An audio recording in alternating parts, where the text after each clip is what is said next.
मेरे घर जाके मेरी वस्तु चुरा कर यहां लाए और कहते हो कि ये तुम्हारा है। लाओ मुझे दो मुझे।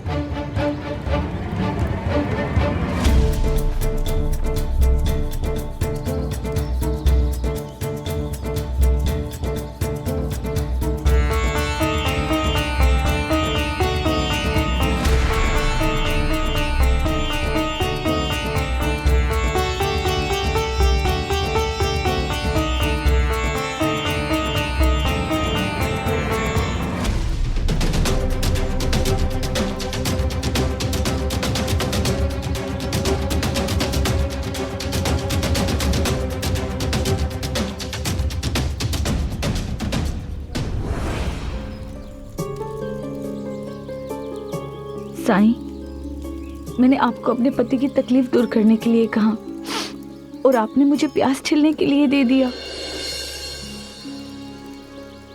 क्योंकि मैं चाहता था कि आप समस्या के मर्म को समझें, समस्या के मूल को समझें। इंसान के विचार भी इस प्यास की तरह होते हैं, परतों में। और सदाशिव जी की समस्या भी इस प्यास की तरह ही है। उनके दिमाग में हर समय बहुत कुछ चलता रहता है। ऐसे कई विचार हैं जो उन्हें दर्द देते हैं, उन्हें परेशान करते हैं, और उन्होंने उन विचारों को अपने अंदर सबसे दूर कहीं छिपा रखा है। जब तक वो उन्हें बाहर नहीं लाते, वो ऐसे ही अशांत रहेंगे, विचलित रहेंगे।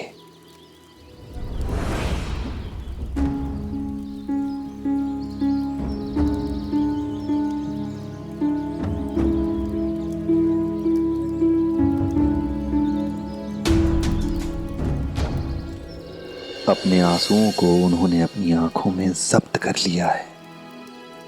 उनके आंसू इतनी आसानी से नहीं निकलेंगे जैसे अभी आपके निकल रहे हैं।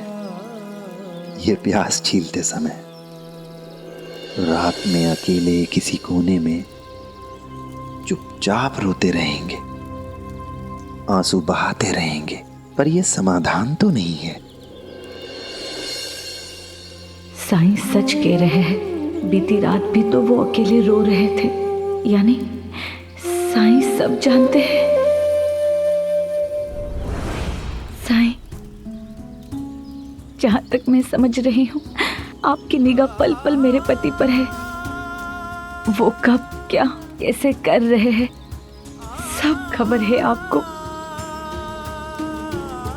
जबकि उन्होंने आपके साथ हमेशा अभद्रता की है, अशिष्टता से पेश आए हैं वो आपके साथ, फिर भी आप मेरे पति पर नजर बनाए रखे हैं। नजर तो उस मालिक की रहती है जो इंसान सच्ची राह से भटक गए हैं। मैं तो बस उनकी मदद करने की कोशिश करता हूं, उन्हें सही राह पर लाने की कोशिश करता हूं। साईं, जब कोई मदद ले तभी तो आप मदद कर पाएंगे, और मेरे पति तो आपकी मदद लेने से रहे, फिर आप कैसे मदद कर पाएंगे उनकी। पर मैं उनके लिए कुछ भी करूंगी, उनको ठीक करने के लिए कोई भी व्रत, कितनी भी कठिन तपस्या, कुछ भी। आपकी सोच अभी भी वहीं तक सीमित है। तप और व्रत तो आत्म संयम के लिए किए जाते हैं, ताकि आपका मन तब विचलित ना हो जब आप उस परमात्मा का ध्यान कर रहे हो। वो मालिक, वो परमेश्वर, वो कभी नहीं चाहता कि आप उसे प्रसन्न करने के लिए भूखे रहें, तरह तरह के कष्ट उठाएं। वो परमपिता अपनी संतान को दुखी देखकर खुश कैसे हो सकता है? अगर आप कुछ करना ही चाहती हैं तो श्रद्धा और सबूरी रखिए, बाकी अल्लाह मालिक। आप जैसा कहे। फिलहाल तो एक मदद चाहिए थी आपसे। हाँ कहिए ना साईं। क्या आप रोटी के लड्डू बनाने में मेरी मदद करेंगी? जरूर साईं।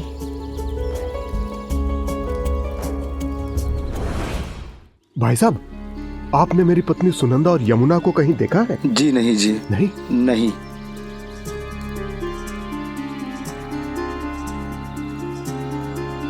अरे मेरी पत्नी ने आपसे सब्जियां खरीदी थी। हाँ। आपने उन्हें कहीं देखा है? हाँ, नहीं देखा। कहाँ चली गई?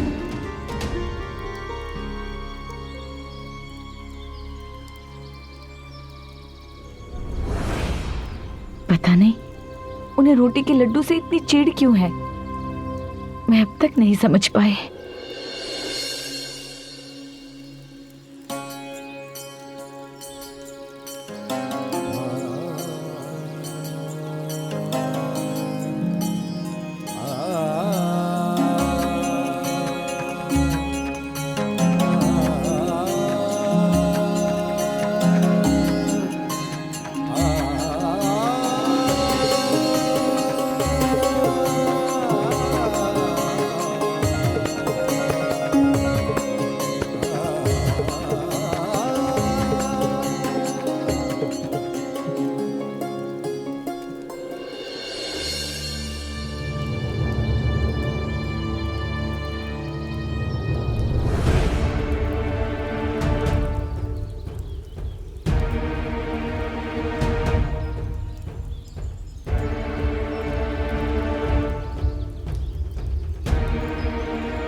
आई।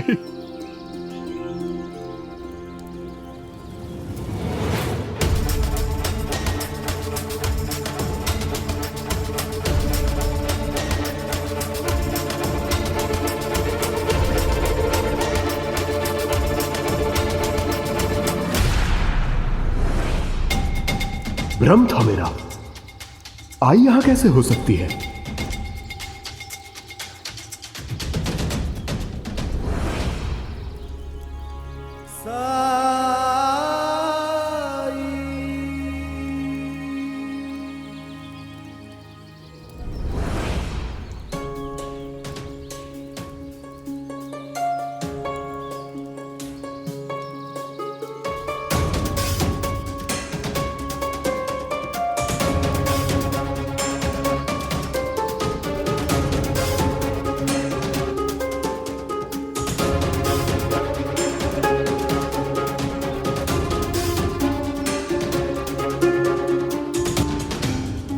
वो खुशबू कहां से आ रही है?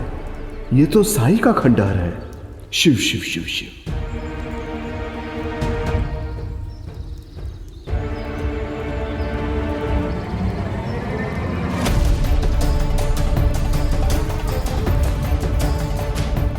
क्योंकि मुझे समझ आ चुका है ये साईं ठीक कहते हैं, भगवान से डरना नहीं चाहिए, उनसे प्रेम करना चाहिए, उन पर श्रद्धा रखनी चाहिए।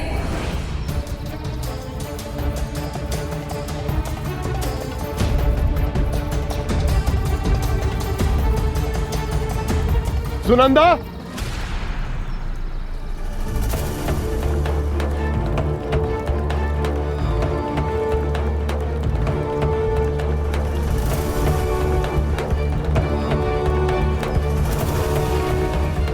आप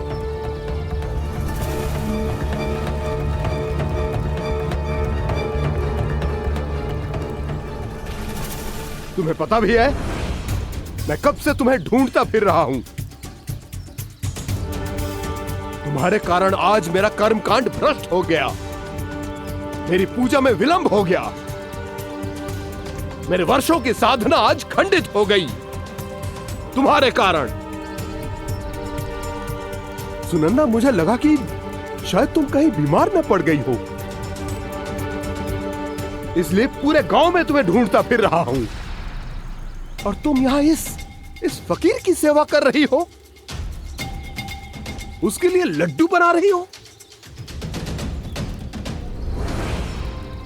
आओ, मैं यहाँ आप ही के लिए आई थी। मेरे लिए आई हो? इस फकीर ने, जिसने कल सबके सामने मुझे अपमानित किया, उसके लिए लड्डू बना रही हो सुनंदा, और कहती हो मेरे लिए आई हो। मूर्ख समझा है तुमने मुझे। साईं कोई साधारण इंसान नहीं है, महापुरुष है वो, सिद्ध है। मुझे अनुभूति हुई है साईं की, उनके महिमा की। मेरे विरोधी की प्रशंसा मेरी पत्नी के मुख से। शिव शिव शिव शिव। इस फकीर ने तुम्हारी बुद्धि भ्रष्ट कर दी है, भ्रष्ट कर दी है तुम्हारी बुद्धि। सुनंदा, तुमने तो अपनी आंखों से देखा है, भगवान ने मेरी मदद की है, और तुम मेरे आराध्य का स्थान इस फकीर को दे रही हो।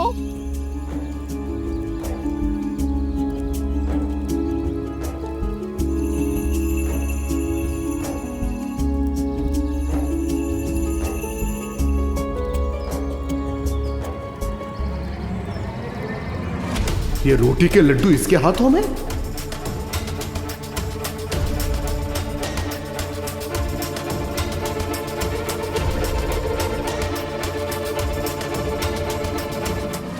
सही कह रहे थे आप। आपकी मदद महादेव ने, उस ईश्वर ने ही की थी, क्योंकि उसकी मर्जी के बिना यहां कुछ नहीं होता। हमारी सांस भी उसका ही आशीर्वाद है। अन्न जल ये भी उन्हीं का आशीर्वाद है। लीजिए, आप भी उनका प्रसाद ग्रहण कीजिए। ये लड्डू तो आपको बहुत पसंद है ना? मुझे और गुस्सा मत दिलाओ।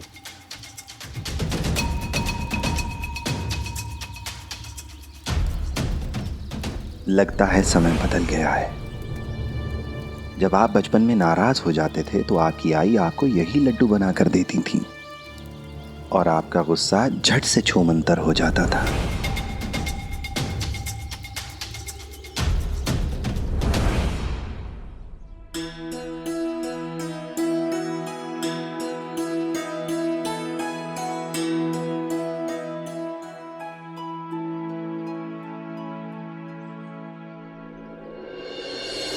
ये खाओ, इसमें जो गुड़ और घी है ना, उससे तुम्हारा गुस्सा घुल के पेट में चला जाएगा।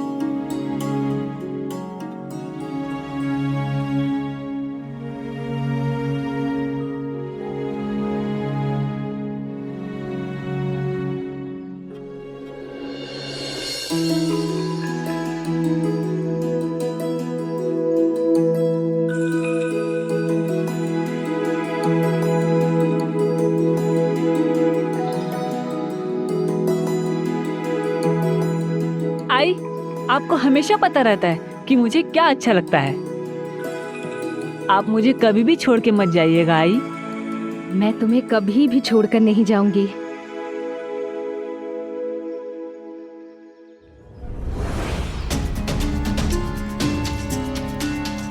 खा लीजिए, गुड़ और घी में आपका गुस्सा घुल जाएगा।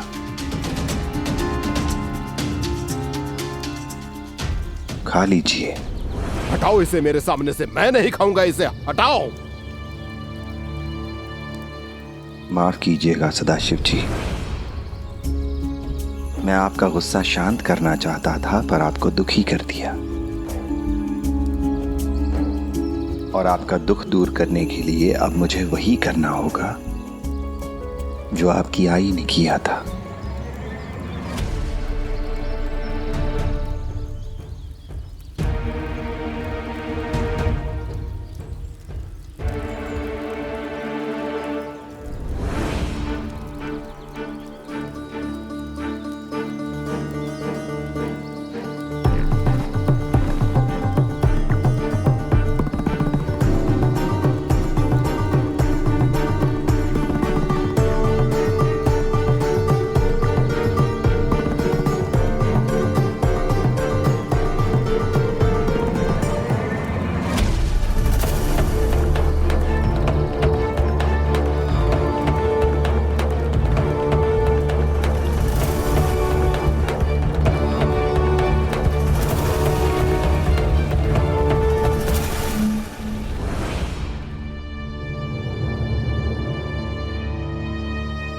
सदाशिव, क्या हुआ?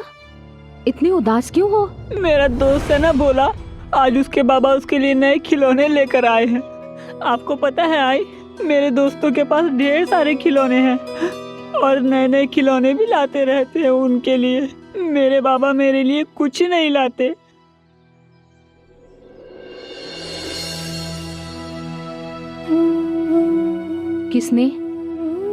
किसने कहा तुझे कि तेरे लिए कोई खिलौने नहीं लाता?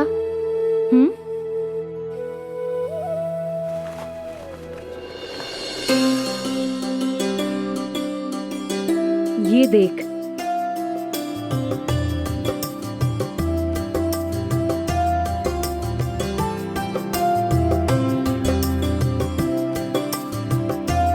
आपको कैसे पता चला आई कि मुझे यही चाहिए था? तेरी आई हूँ। तेरे मन में क्या है मुझे सब पता होता है। आई, आप मेरी सबसे अच्छी दोस्त हो और मैं आपको कभी भी अपने से दूर नहीं जाने दूंगा।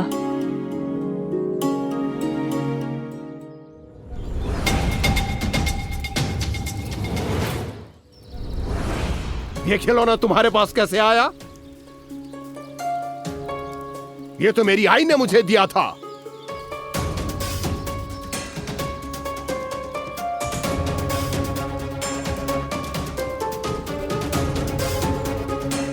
ये खिलौना मेरा है, मेरी आई ने मुझे खरीद कर दिया था। ये खिलौना मुझे वापस करो।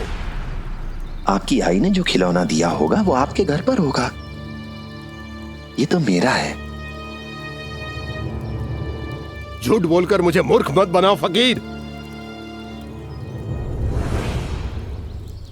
ये खरोंच देख रहे हो? मेरे हाथ से छूटकर नुकीली चीज पर गिरा था, मुझे आज भी याद है। मगर तुम पता नहीं कैसे, मगर तुम अपनी बातों में मुझे फिर से बरगलाने की कोशिश मत करो। मैं तुम्हें अच्छी तरह जान गया हूं। हाँ? हद कर दी तुमने। मेरे घर जाके मेरी वस्तु चुरा कर यहां लाए और कहते हो कि यह तुम्हारा है। लाओ मुझे दो मुझे।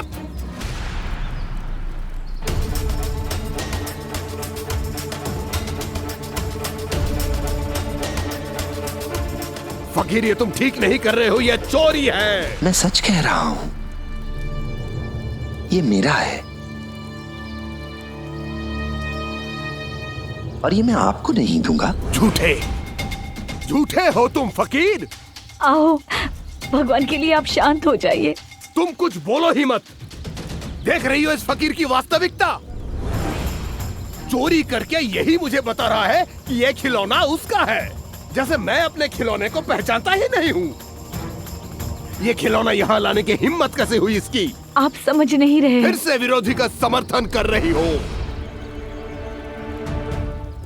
शिव शिव शिव शिव सुनंदा, कहीं ऐसा तो नहीं कि तुम्ही ने ये खिलौना साई को लाकर दिया है?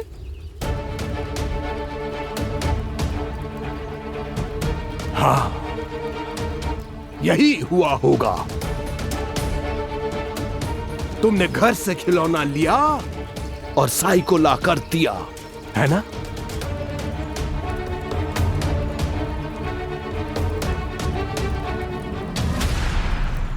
सुनंदा, तुम्हारे इस अधर्म के कारण तुम्हारा तो नर्क निश्चित है,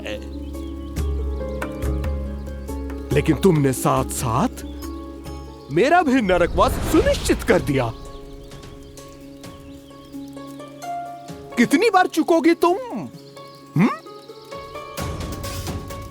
मैं दिन रात भगवान की सेवा करके तुम्हारे और मेरे हिस्से का पुण्य अर्जित करता हूं, पर तुम्हें भी तो सोचना चाहिए, धर्म की राह पर चलना चाहिए, सही राह चुनना चाहिए।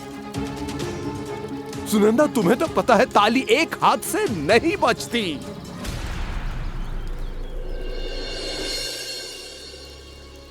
आप विद्वान हैं, फिर भी क्यों समझ नहीं पा रहे हैं? भगवान तो दयालु है, हमें उनसे डरना नहीं चाहिए। भगवान तो... अरे मूर्ख स्त्री, समझ क्यों नहीं रही हो? अरे नर्क में जाओगी तो भगवान कैसे मिलेंगे? और स्वर्ग जाने के लिए तुम्हें कर्म कांड का पालन करना होगा। सुनंदा, समझती क्यों नहीं हो? तुम जिस राह पर जा रही हो उसमें सिर्फ दंड मिलेगा, कांटों के कोड़े पड़ेंगे और तुम कल्पना भी नहीं कर सकोगी कि वो कितना दर्दनाक और दुखदाई होगा। सुनंदा,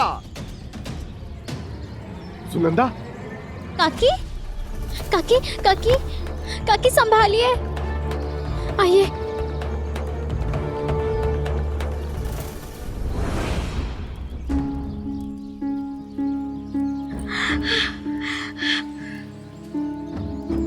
आपकी पत्नी की तबीयत खराब हो रही है, क्या देख नहीं पा रहे हैं आप?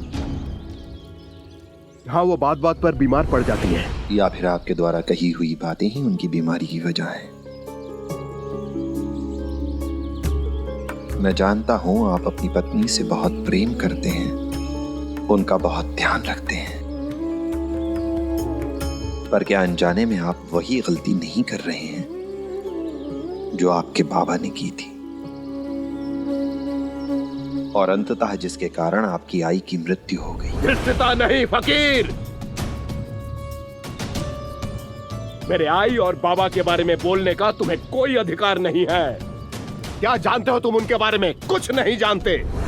आपके बाबा ने आपसे क्या कहा था याद है? कि आपकी आई की मृत्यु सिर्फ इसलिए हो गई क्योंकि वो सारे कर्मकांड ठीक से नहीं करती थी, इसीलिए ईश्वर उनसे नाराज हो गया और उन्हें बीमार कर दिया।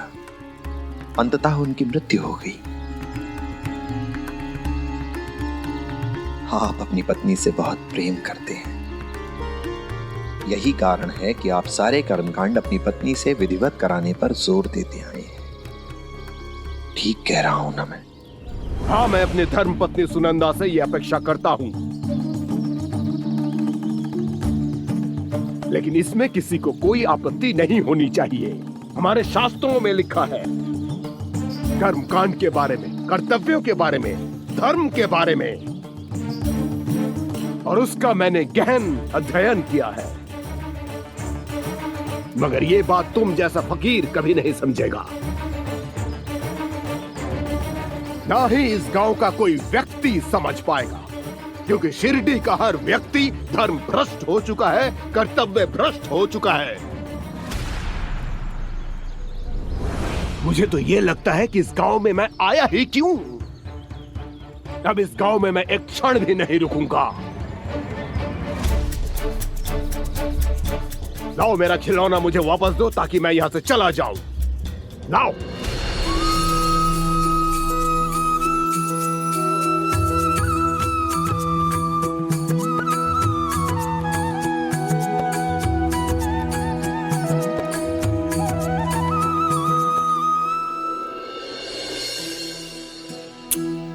आई, मैं इस खिलौने को लेकर भोला के यहाँ जा रहा हूँ खेलने के लिए। जाओ।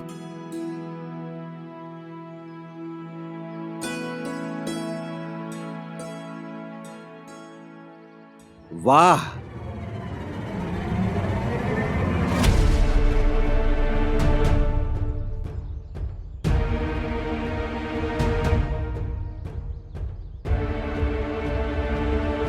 मैं दिन रात परिश्रम करके प्रभु की सेवा करके एक एक पाई जोड़ रहा हूं ताकि हम काशी जा सकें। मगर तुम मेरी गाढ़ी कमाई के पैसों को व्यर्थ की चीजों में बर्बाद कर रही हो। क्या आवश्यकता थी ये खिलौने को लाने की? अभी कुछ दिन पहले एक खिलौना लेकर आई थी ना, आज एक और। वो सदाशिव सुबह से उदास बैठा था, उसे भोला के जैसे खिलौना चाहिए था, तो मैंने उसे लाके दे दिया। वैसे वो कहाँ किसी चीज के लिए हट करता है, बहुत समझदार है अपना बेटा। लेकिन उसकी आई समझदार नहीं है, बच्चा है, कुछ देर में खुद ठीक हो जाता। उसके लिए अनावश्यक पैसे बर्बाद करने की क्या आवश्यकता थी? हाँ, बच्चा है सदाशिव, लेकिन अब खिलौने से नहीं खेलेगा तो कब खेलेगा? आपको तो केवल काशी यात्रा के लिए पैसे बचाने की चिंता रहती है। हमें तो अपने ही घर में अपने भरण पोषण के अतिरिक्त एक पैसा खर्च करने की अनुमति नहीं है।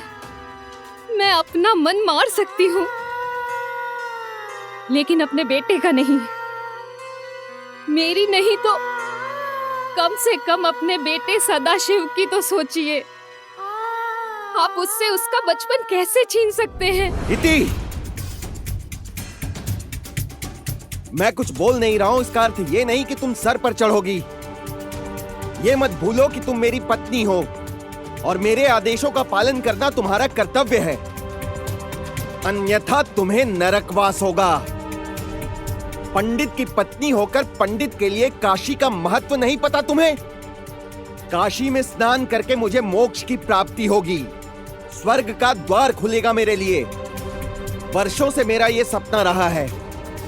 अपने सपने को साकार करने के लिए मैं कुछ भी करूंगा, और मेरे सपने में कोई बाधा बने ये मुझे स्वीकार नहीं।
घबराने वाली कोई बात नहीं है, ये स्वस्थ हो जाएंगी, लेकिन इलाज के लिए इन्हें नगर ले जाना होगा और खर्चा भी ज्यादा होगा।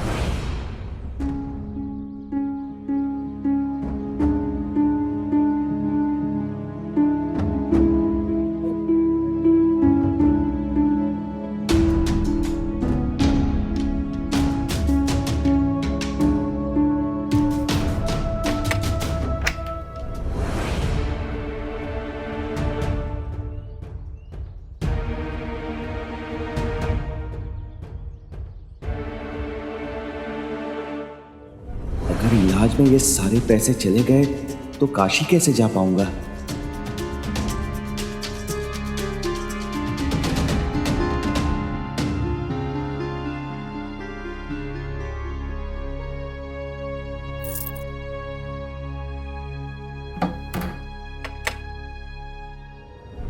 भगवान की कृपा होगी तो अपने आप ठीक हो जाएगी सदाशिव की आई।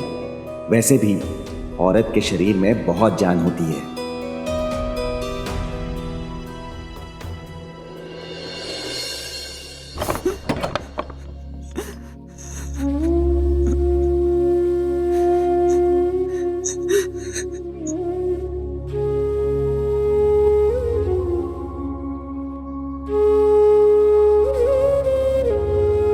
शांत रहो सदाशिव, चुप हो जा। बाबा, भगवान ने मेरी आई को मुझसे क्यों छीन लिया? भगवान इतने कठोर कैसे हो सकते हैं? भगवान ने मेरे साथ अच्छा नहीं किया। नहीं बेटा, ईश्वर सबके साथ अच्छा करते हैं। ईश्वर ने फिर मेरी आई को मुझसे क्यों छीना?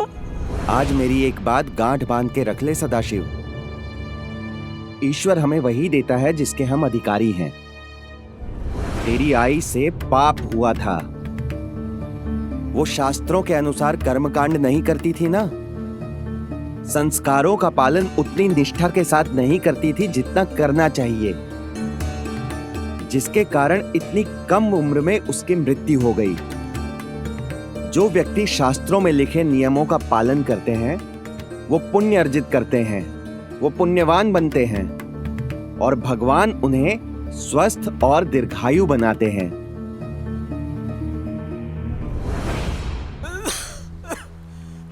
बाबा, बाबा काढ़ा पी लीजिए। बाबा मेरी बात मानिए, आप काढ़ा पीजिए। सदाशिव, सदाशिव, सपना रह गया कि मैं स्वयं काशी जाकर मोक्ष प्राप्त कर सकूं।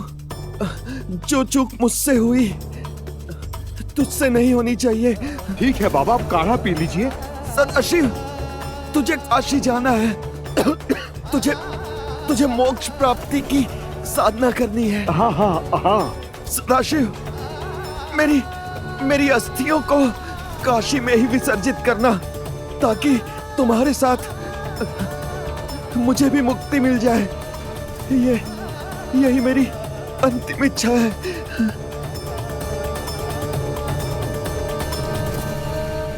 मैं काशी जाऊंगा बाबा, जाऊंगा मैं।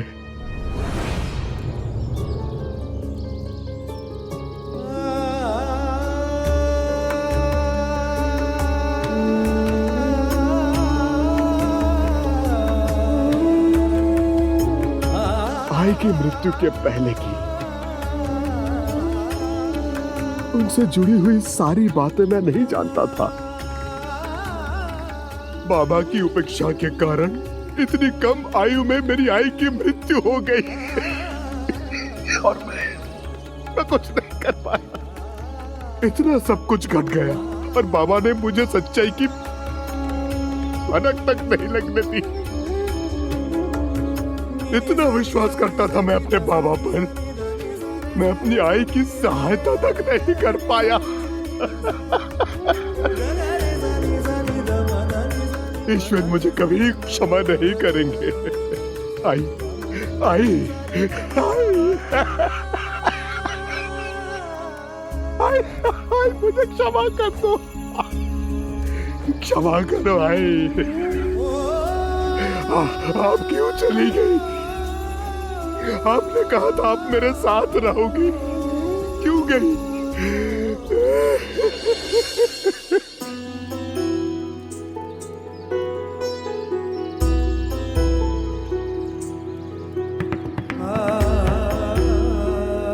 सदाशिव जी,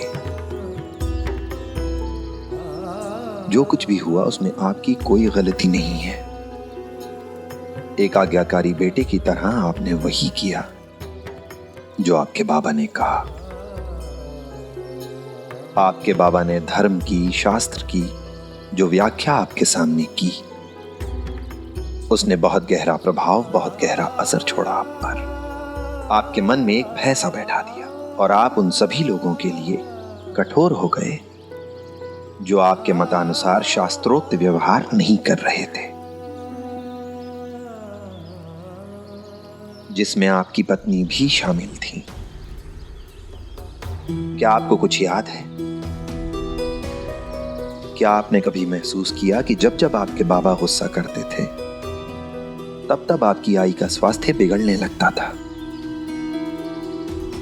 क्या आप भी उन्हीं के पद चिन्हों पर नहीं चल रहे हैं? क्या आपको कभी इस बात का एहसास नहीं हुआ कि जब आप गुस्सा करते हैं आपकी पत्नी का स्वास्थ्य बिगड़ने लगता है?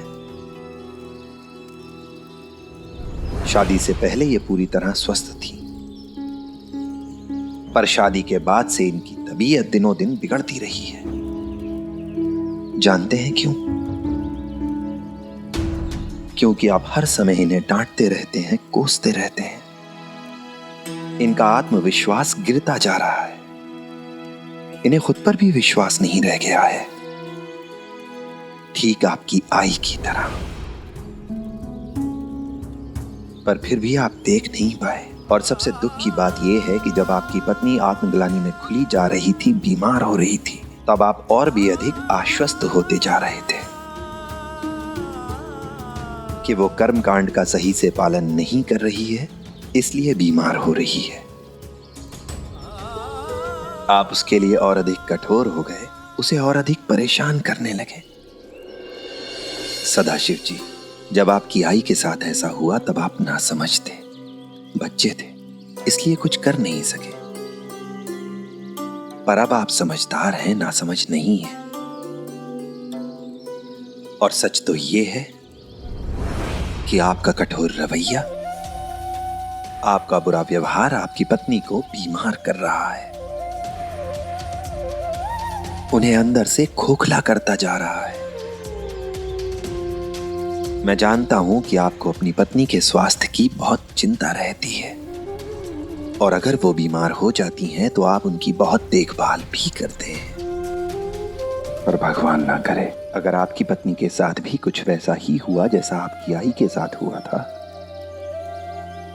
तो आप खुद को कभी माफ नहीं कर पाएंगे, कुछ नहीं कर पाएंगे। आप अपना गांव छोड़कर अपनी पत्नी को लेकर शिरडी इसलिए आए थे ताकि उनकी सेहत में कुछ सुधार हो, आप काशी जा सकें, कुछ पैसे इकट्ठे कर सकें। आपका उद्देश्य भी ठीक था, पर ऐसा हुआ नहीं। यहां आकर इनका स्वास्थ्य और बिगड़ गया है।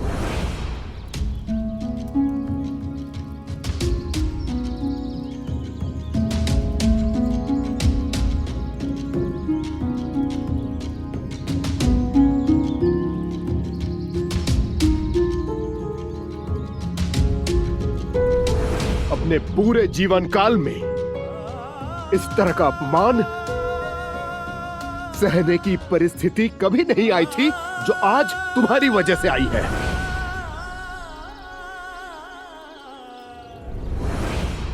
उस दिन मंदिर में भोग कम पड़ जाने के कारण आपने अपनी पत्नी को दोषी ठहराया, जबकि सच तो यह है कि दोषी आप थे। मंदिर में मौजूद आप थे, इसलिए भक्तों की संख्या का अनुमान लगाना यह आपकी जिम्मेदारी थी। पर अपनी गलती, अपना दोष स्वीकार करने के बजाय आप अपनी पत्नी से नाराज होकर उन्हें डांटने फटकारने लगे। और उस दिन आपने अपनी पत्नी को इतना डांटा कि उनका स्वास्थ्य बिगड़ गया। स्वास्थ्य इतना बिगड़ गया कि वो ठीक से चल भी नहीं पा रही थी, और यमुना को मजबूरी में उन्हें यहां लेकर आना पड़ा। यमुना एक छोटी बच्ची, उसे भी इस बात का एहसास था कि उसकी काकी की तबीयत बिगड़ने की मुख्य वजह आपका गुस्सा है। वो समझ सकी इस बात को, पर आप नहीं समझ सके। और यही वजह थी कि यमुना ने आपसे सच छुपाया, क्योंकि वो नहीं चाहती थी कि उसकी प्यारी काकी को काका के क्रोध का सामना करना पड़े। सदाशिव जी, अपने कार्य के प्रति समर्पित होना, निष्ठा रखना, ये बहुत अच्छी बात है, लेकिन किसी भी बात को फितूर बना लेना, क्या ये ठीक है? अपने लक्ष्य के लिए समर्पित होना बहुत अच्छी बात है, लेकिन क्या इतना समर्पित होना ठीक है? क्या यह ठीक है कि जैसे आपने अपने जीवन का लक्ष्य बना लिया था कि आपको काशी जाना है, वहां जाकर ज्ञान अर्जित करना है अपने बाबा की तरह, और अपने लक्ष्य को पाने की लालसा में अपनी पत्नी के साथ भी दुर्व्यवहार करने लगे? एक बात बताइए मुझे, अगर आपने अपने प्रियजनों को खो दिया, अपने परिजनों को खो दिया, तो क्या लाभ होगा काशी जाकर? कैसा मोक्ष चाहते हैं आप? आपका परिवार, आपके प्रियजन आपसे दूर हो जाएं, ऐसा मोक्ष चाहते हैं आप? उस दिन आप ही मंदिर में कह रहे थे ना कि ईश्वर ने हम सबको अपनी छवि में बनाया है, और केवल इंसान ही क्या, इस पृथ्वी पर मौजूद हर वस्तु को, हर इंसान, जीव जंतु, पेड़ पौधों को, सभी को ईश्वर ने ही तो बनाया है, और उन सभी में अपना एक छोटा अंश डाला है। इसीलिए तो हमारे बड़े बुजुर्ग कहते हैं कि ईश्वर हमारे मन में वास करता है। अब खुद ही बताइए, अगर हम किसी का तिरस्कार करते हैं तो क्या हम उसमें मौजूद ईश्वर के उस अंश का तिरस्कार नहीं करते?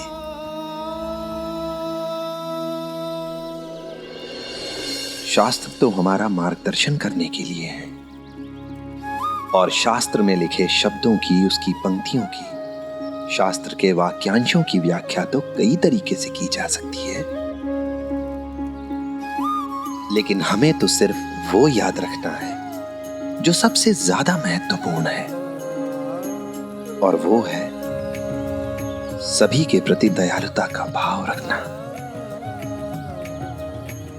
नमन्ति फलिनो वृक्षा, नमन्ति गुणिनो जना। इसका अर्थ तो जानते ही हो। फलदार वृक्ष अपने फलों के भार से झुक जाता है, अर्थात गुणी व्यक्ति भी सदा विनम्र और दूसरों की सहायता के लिए तत्पर रहता है। शुष्क काष्ठश्च मूर्खश्च न नमन्ति कदाचन। सूखा हुआ पेड़ और मूर्ख व्यक्ति ये कभी झुक नहीं सकते, किसी के सहायक नहीं हो सकते, कभी विनम्र नहीं हो सकते।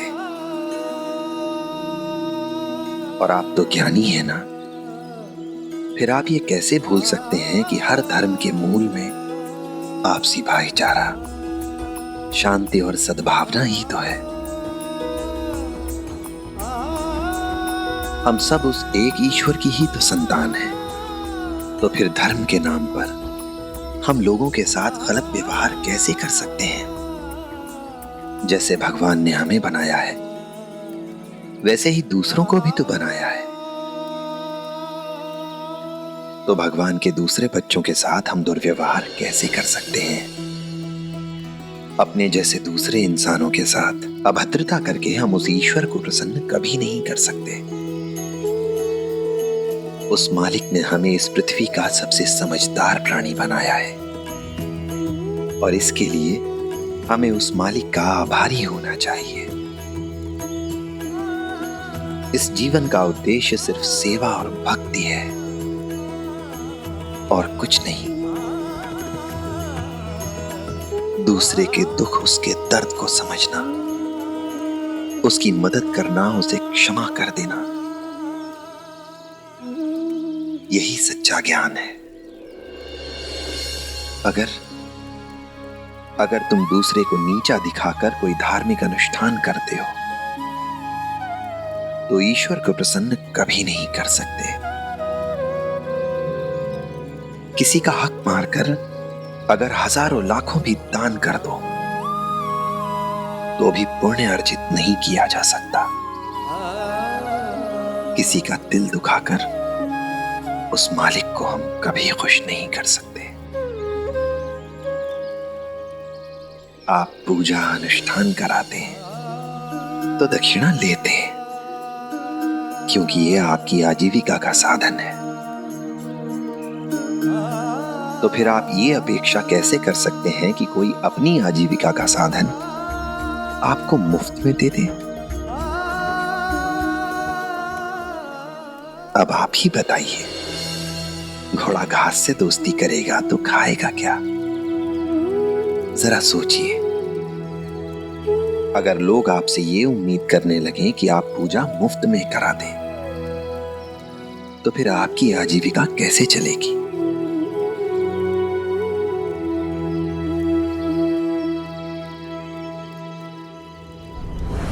आप सब्जियां ले रहे हैं तो इसके पैसे तो देने पड़ेंगे ना। पंडित से पैसे लोगे? फलोगे कैसे? नर्क में जाओगे, नर्क में। तुम्हारा इतना दुस्साहस कि तुम पलट के जवाब दे रहे हो मुझे? तुम दोनों को तो मैं इसी वक्त दंडित करूंगा।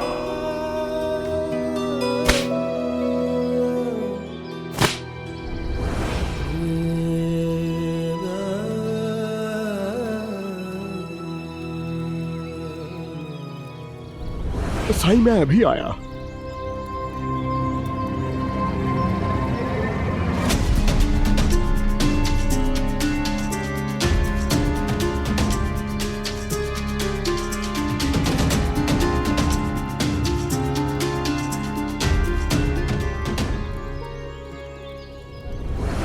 आप इन्हीं लोगों से मिलने जा रहे थे ना? साईं, आपने हमें क्यों बुलाया? मेरे लिए।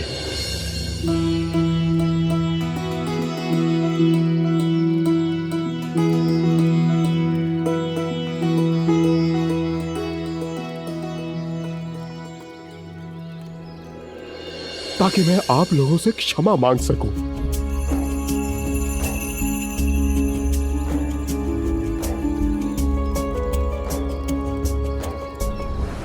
मेरे शास्त्र ज्ञान के अहंकार ने मुझे अंधा बना दिया।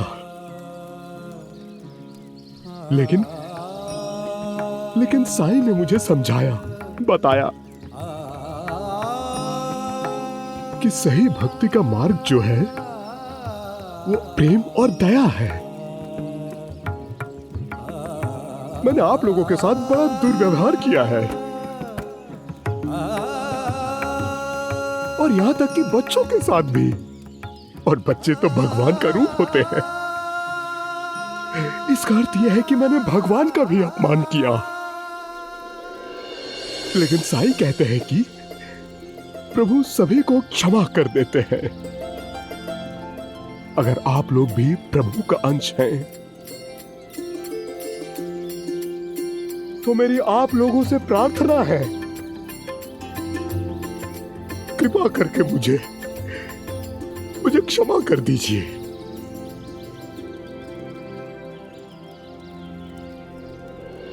नहीं भाऊ, आपको हमसे क्षमा मांगने की बिल्कुल भी जरूरत नहीं है, क्योंकि हम सब भी पहले आपके ही जैसे थे। वो तो साईं हैं जिन्होंने हमें सही रास्ता दिखाया, हमेशा हमारा मार्गदर्शन किया। महासापति जी सही कह रहे हैं पंडित जी। हम सभी साईं के कृतज्ञ हैं, यहां तक कि पूरी शिरडी साईं की ऋणी है।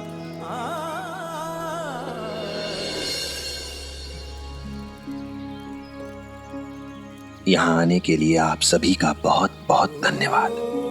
पर अब आप सब लोग अपने अपने काम पर जाइए, क्योंकि कर्म तो धर्म से पहले होता है ना। और हाँ महासापति जी, आप रुकिएगा, आपसे कुछ जरूरी बात करनी है। जी। राम जी भला करें।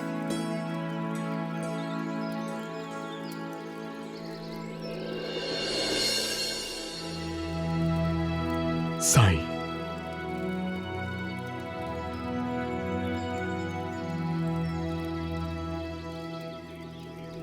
साईं,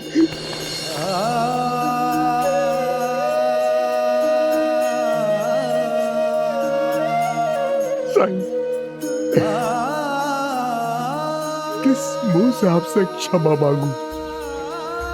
जब भी आपका मेरा सामना हुआ, मैंने आपको अपमानित ही किया।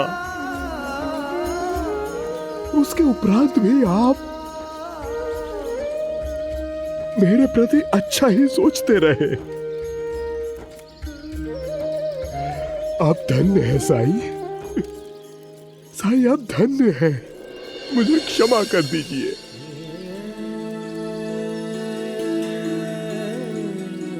परिस्थितियां इंसान को बदल देती हैं, विवश कर देती हैं।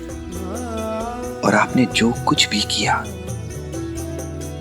वो केवल इसलिए किया क्योंकि आप उसी दिशा में आगे बढ़ रहे थे जो आपको दिखाई गई थी। आप असंतुष्ट थे, बेचैन थे, ईश्वर की शरण में जाकर भी व्याकुल थे आप। और मैंने तो आपके अंदर बस केवल उथल पुथल देखी है, दर्द देखा, हताश देखा आपको। इसलिए मैं तो आपसे कभी नाराज था ही नहीं।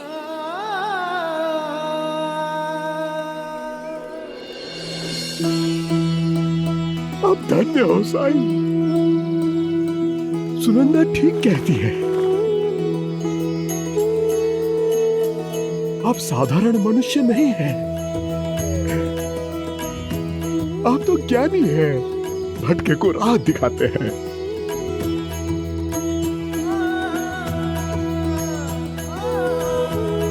साईं, अब मैं समझ गया हूं कि इस कर्मकांड को मैं इतना मानता था आजीवन, वो कर्मकांड नहीं है, वो मुक्ति का मार्ग नहीं है, बल्कि मुझे तो अब मुक्ति नहीं चाहिए। बस मैं अपने कर्तव्यों का पालन करना चाहता हूं साईं, एक इंसान की तरह, एक पंडित की तरह। पर एक दुविधा है।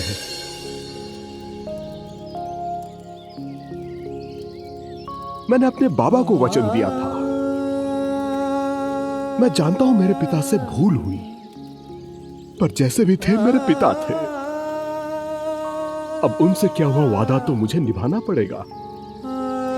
पर साईं, मैं समझ नहीं पा रहा हूं कि मैं कैसे निभा पाऊंगा। मन चंगा तो कटौती में गंगा।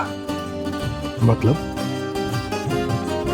अपने झोले से कलश बाहर निकालिए।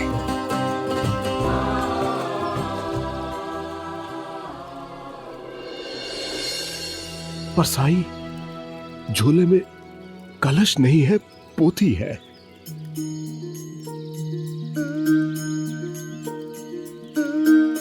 एक बार फिर से देख तो लीजिए।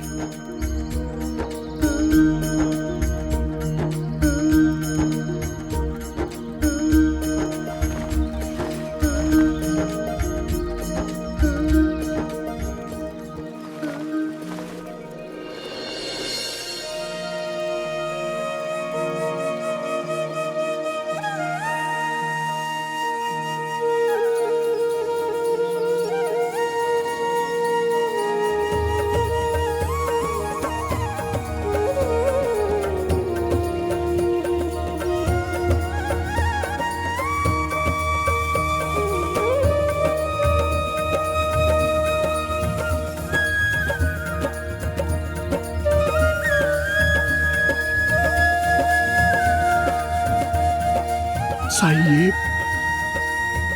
ये कलश मेरे पास कैसे? पत्नी की चिंता में अनजाने में आप दूसरा झोला उठा लाए हैं। सुनंदा!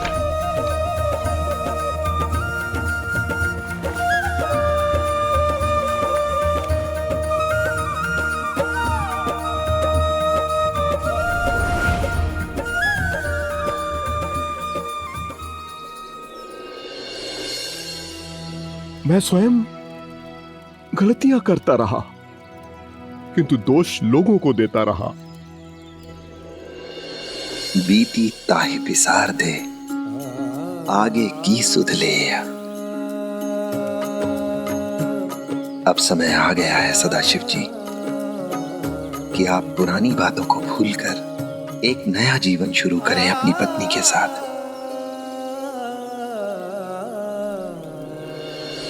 और इसकी शुरुआत आपको अपने पिता के अस्थि विसर्जन के साथ ही करनी चाहिए।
सुनंदा, सुनंदा, मैं काशी में था, बाबा की अस्थियां विसर्जित की मैंने।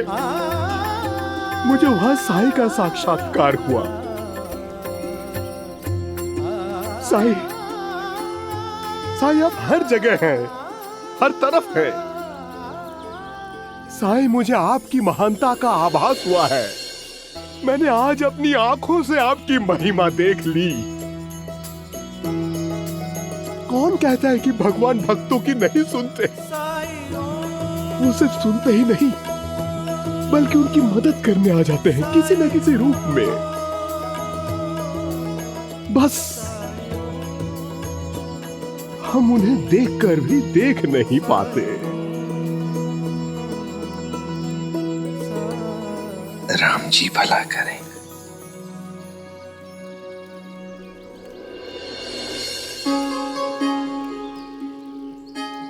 ईश्वर को कर्मकांड में क्यों खोजते हो? खुद को उस मालिक की बनाई दुनिया की, उसके बंदों की सेवा में लगा दो, तो ईश्वर खुद ब खुद मिल जाएगा। ईश्वर तुम्हारी मेहनत में है, इंसानियत में है, और यही सच्ची इबादत है, यही सच्ची पूजा है। सबका मालिक एक।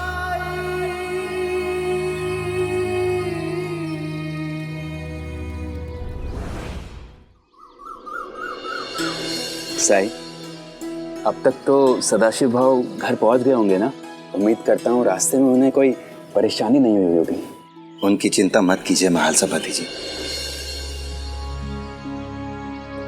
उनके परेशानी के दिन अब समाप्त हो चुके हैं।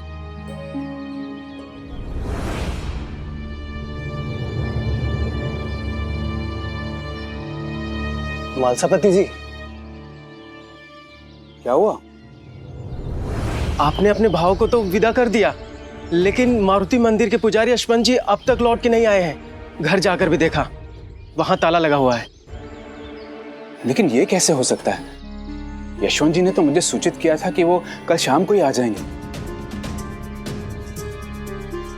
और इसीलिए तो सदाशिव भाव कल सुबह ही शिरडी से प्रस्थान कर गए। तुम लोगों ने सही तरीके से देखा ना? कहीं ऐसा तो नहीं कि वो आ गए हों लेकिन बाहर पूजा का सामान लेने गए हों? हमने अच्छे से देखा महालसपति जी। अगर वो आ चुके होते तो घर के आसपास साफ सफाई होती, लेकिन सब जगह धूल जमी है, जिससे पता चलता है कि वो अब तक नहीं लौटे हैं।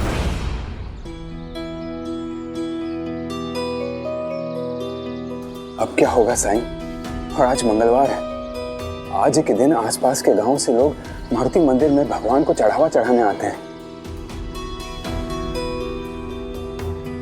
मारुति मंदिर की पूजा का कार्यभार तो मैं संभाल लूंगा, लेकिन श्रावण का महीना भी चालू हो गया है साईं, तो भक्तजन भी खंडोबा जी की पूजा करने आते ही रहते हैं। खंडोबा मंदिर भी छोड़ के जा नहीं सकता मैं। अगर यशवंत जी ने मुझे पहले ही सूचित कर दिया होता तो मैं सदाशिव भाव को कुछ और दिन रोक लेता। अब साईं, दोनों मंदिरों का कार्यभार, पूजा पाठ में अकेले कैसे? मदद पाने के लिए बहुत अधीर हुए जा रहे हैं महालसपति जी, पर मदद का क्या है? मदद तो कभी भी, कहीं भी, किसी भी रूप में और किसी भी दिशा से आ सकती है।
सही कहा था पुजारी जी ने, शिरडी काफी शांत जगह है।